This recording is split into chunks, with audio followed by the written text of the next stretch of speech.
Hey, it's Pete. How's it going? Today we're going to show another clip from a recent game plan session. We do these meetings every single morning in the boot camp.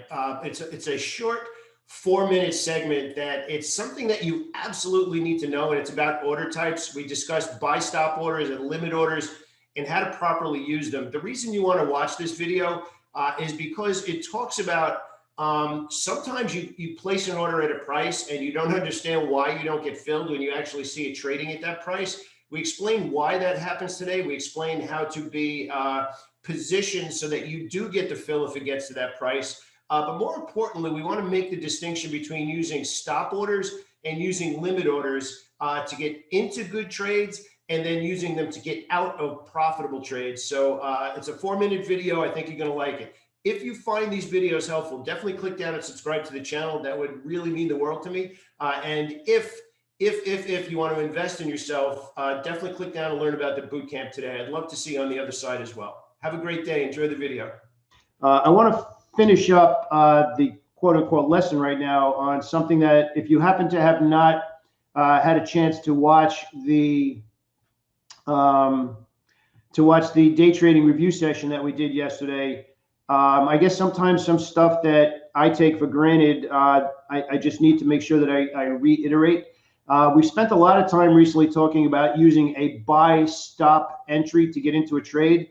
So I'll just keep it very simple. Let's say that the stock is down here and you want to wait, you want to buy it when it gets up to 158. If it's down here, you put a buy stop at 158 and that trade will trigger an entry up at that price. But let's say you're long and you bought it down here, because down here was the entry signal that we were looking at. We were looking to trade from, I believe it was 156.25 to 160, if I remember the exact numbers correctly. So what came up on the call yesterday was, as it's going higher, a lot of members in the community, and whether this fits your criteria, whether it fits your situation or not, it's something you need to know. Saying like I left my desk, or I had to take a call, or I had to feed my kids, which is very common right now. We're all working from home, and you missed the good exit, which was the intended exit, which this is the 3-to-1 initial profit target, and then the stock drifts all the way lower. And not only did you not book the 3-to-1 profit, but you probably ended up taking a flat or a loss if you missed the trade. So if you know you happen to be leaving your desk, or even if you're not leaving your desk, let's say that you are active and you're in 1 stock, 2 stocks, 3 stocks, 4, whatever, how many stocks, you should be placing your limit order up there.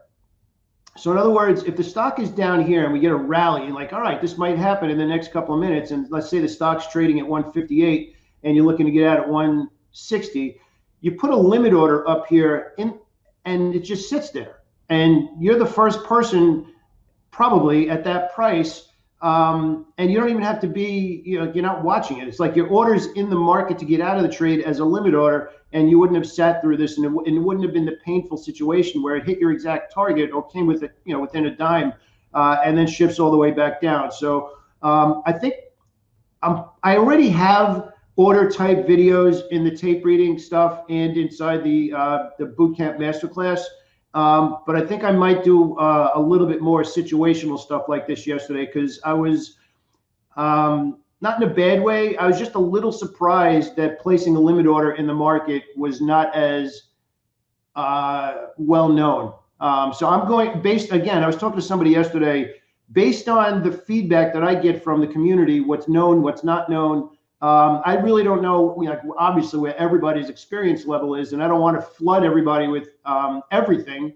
But these are really important things, because you can have the order out there, get filled while you're trading something else, and not miss the stock drifting down. So I just wanted to make sure I pointed that out. You can have a limit order in the market. Oh, the one big reason that that's important is that you are, in case you don't know, orders are filled based on how soon you got in line. It's kind of like motor vehicle. You're waiting on line, and you finally get to the front of the line.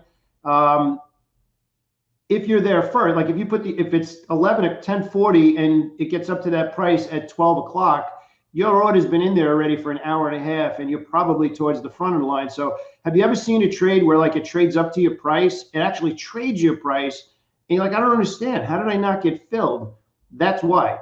That means that there were probably a lot of shares at that place where you put the order. You were back of the line, and all of the shares that got filled while there were still buy orders got filled in front of you. And then when the buying stopped and the stock started to roll over, that's why you didn't get filled. So that means that you were online later.